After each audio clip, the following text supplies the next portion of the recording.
US President Donald Trump is set to arrive in China today. Beijing is Trump's third stop in his five-nation Asia tour on his way to the country from the South Korean peninsula. In fact, Trump tried to go to the demilitarized zone between North Korea and South Korea, but had to cancel due to fog, and he was just 5 minutes away.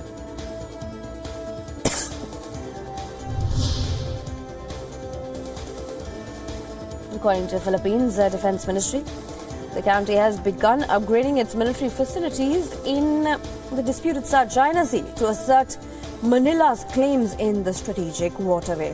The officials have said that a contractor is building a beach ramp on the T2 Island, which is the largest of the 9 features that the Philippines has in the Spratly Islands.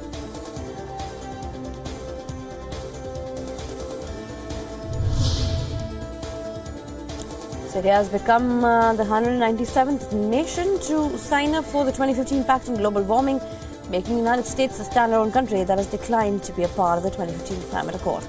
It is the first agreement in more than 20 years of United Nations negotiations to bring together both developed and developing countries to establish limits on temperature.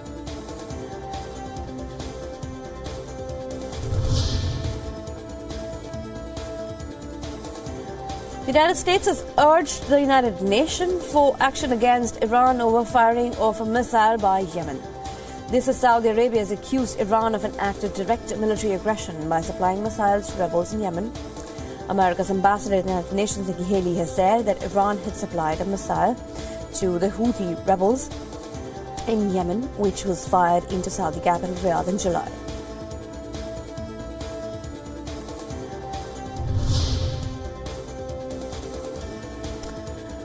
Catalonia's SAC leader, Carles Puigdemont, has called for regional political forces to unite against Spain as he approached the deadline to, in fact, form a coalition with other pro-independence parties. He also denounced Spain's efforts for regression.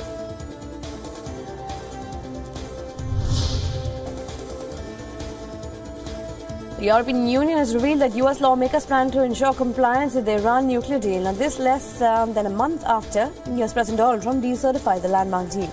The deal, which President Donald Trump refused to certify in October, has been a subject of immense controversy of late.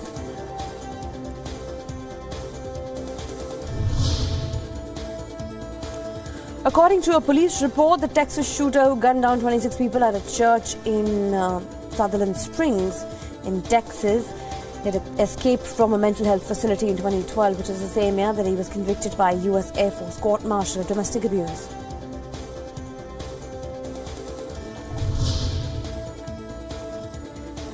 Just 2 days after Texas gunman sprayed bullets on people in a church, killing 26, in fact, the Michigan Senate has begun passing legislation to allow people to have extra training, carry guns inside churches and schools.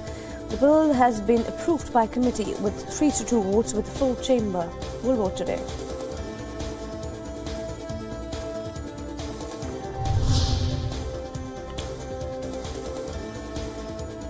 French Prime Minister Edouard Philippe has called for sanctions against those who are carrying out threats, including those against satirical magazine Charlie Hebdo.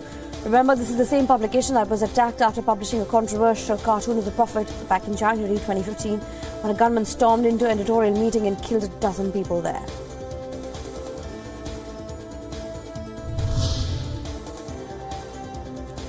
Egypt's President Abdel Fattah el-Sisi has said that he will not be seeking another term, which will be his third.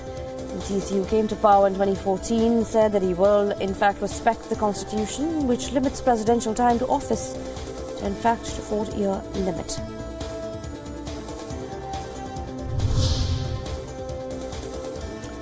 Yemen is undergoing a dire humanitarian crisis after Saudi Arabia announced on Monday that it would, in fact, close all air, land and sea ports to Yemen in order to prevent the transfer of arms to the Houthi rebels from Iran. The United Nations has urged the Saudi-led coalition to reopen a lifeline to a famine-struck Yemen.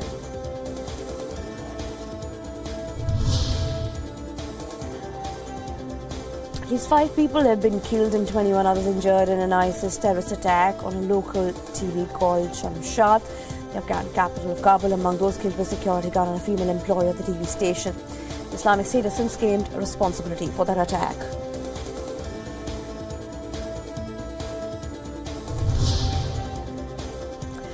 News from India now. Today marks the year since Indian Prime Minister Narendra Modi brought demonetization into action. It was this move which was meant to root out unaccounted wealth, stem terror financing and curb counterfeiting. The ruling BJP party will celebrate the occasion as Anti-Black Money Day.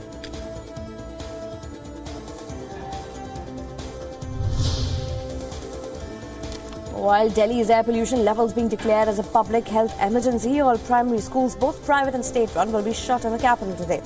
The dangerous pollution levels have been visible with, in fact, layers of smoke visible in the air, further pushing the Delhi government to restrict any outdoor activity, including the morning assembly for students in grade 5 and above.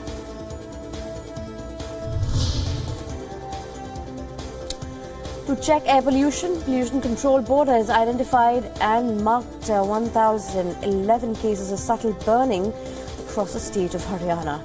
The department has filed police cases as well as imposed fines on them. State Environment Minister Vipul Goyal stated that the government is following the orders of the Supreme Court.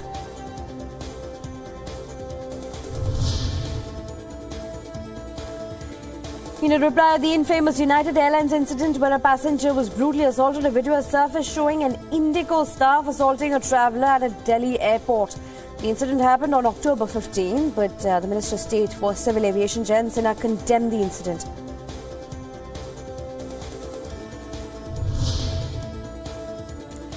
Punjab Chief Minister Captain Amrinder Singh on Tuesday said the police rounded up 4 people in connection with the recent killings in Punjab.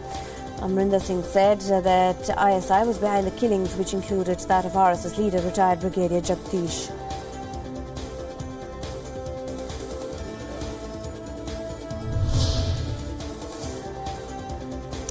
Election Commission of India will today hear the AIDMK two-leaf symbol dispute. The council for the faction led by Chief Minister Edapadi K. Palaniswamy and Deputy Chief Minister O. Selvam will file their rejoinder to arguments put forth by the council of the faction led by V.K. Sasikala and T.T. Vidyanakaran.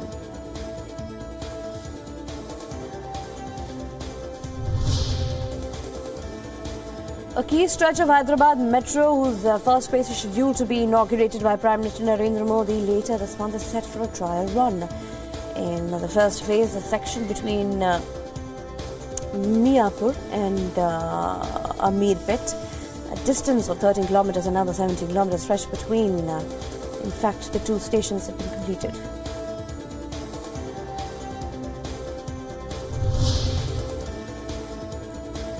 Hearing will continue today by a constitutional bench on the plea of Delhi government challenging the Delhi High Court's order which it held that the Lieutenant Governor of Delhi as a person in charge of the city.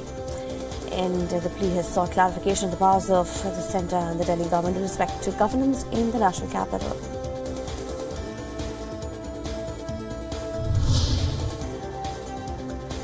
Senior BJP leader L.K. Advani will be celebrating his 90th birthday today. BJP ministers and senior leaders, in fact, plan to meet and greet the veteran on his birthday in New Delhi.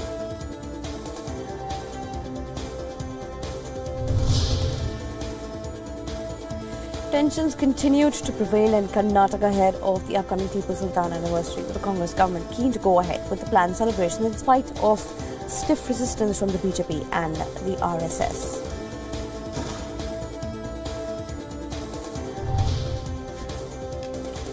India's only Olympic medal-winning boxer Mary Kom has marked her return to the sport by storming into the final of an Asian Boxing Championship in Vietnam.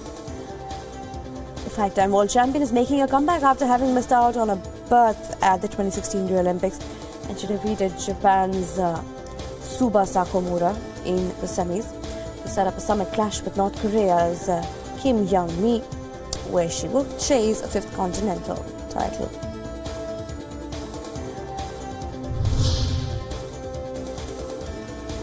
Golfing legend Gary Player has been inducted into South African Hall of Fame in a ceremony dubbed as the Night of Hope. 82-year-old Player was the first non-American to complete the career slam of the 4 golfing majors, and along with Jack Nicklaus and the late Arnold Palmer, was also stalwart of his generation, and the Player won 165 tournaments in a career spanning 6 decades. His cabinet holds 9 majors, tied 4th on all-time list.